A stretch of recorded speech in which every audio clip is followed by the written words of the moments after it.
ప్రతి ఏటా మే నెలలో తెలుగుదేశం పార్టీ మహానాడు నిర్వహిస్తుంది. దీన్ని పెద్ద పండుగ చేసుకోవడం తెలుగుదేశం పార్టీ క్యాడర్ కు ఆనవాయితీగా వస్తుంది.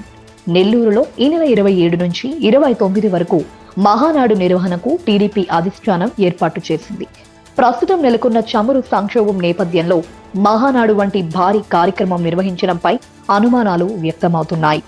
మహానాడు నిర్వహణకు టీడీపీ సర్వం సిద్ధంగా ఉన్నప్పటికీ నైతిక ఇబ్బందులు ఎదురయ్యే అవకాశం ఉందని రాష్ట్ర ముఖ్యమంత్రి చంద్రబాబు ఆలోచనలో పడినట్లు ప్రచారం జరుగుతోంది.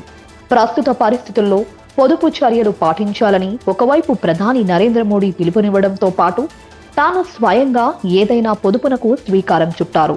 ఈ నేపథ్యంలో భారీగా ఖర్చయ్యే మహానాడు నిర్వహణపై సీఎం చంద్రబాబు పునరాలోచనలో పడినట్లు తెలుస్తోంది. లక్షలాది మంది తరలివచ్చే మహానాడు నిర్వహిస్తే విమర్శలకు అవకాశం ఇచ్చినట్టు అవుతుందని టీడీపీ అధిష్టానం భావిస్తున్నట్లు తెలుస్తోంది.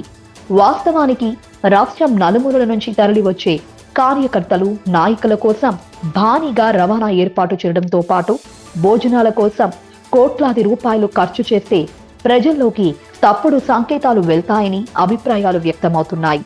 దీంతో అధినేత చంద్రబాబు ఎలాంటి నిర్ణయం తీసుకుంటారని ఉత్కంఠతో కార్యకర్తలు ఎదురు చూస్తున్నారు. అయితే ఈ కార్యక్రమాన్ని వాయిదా వేయకుండా వర్చువల్ విధానంలో మహానాడు నిర్వహించే అవకాశాలు పరిశీలిస్తున్నట్లు తెలుస్తోంది.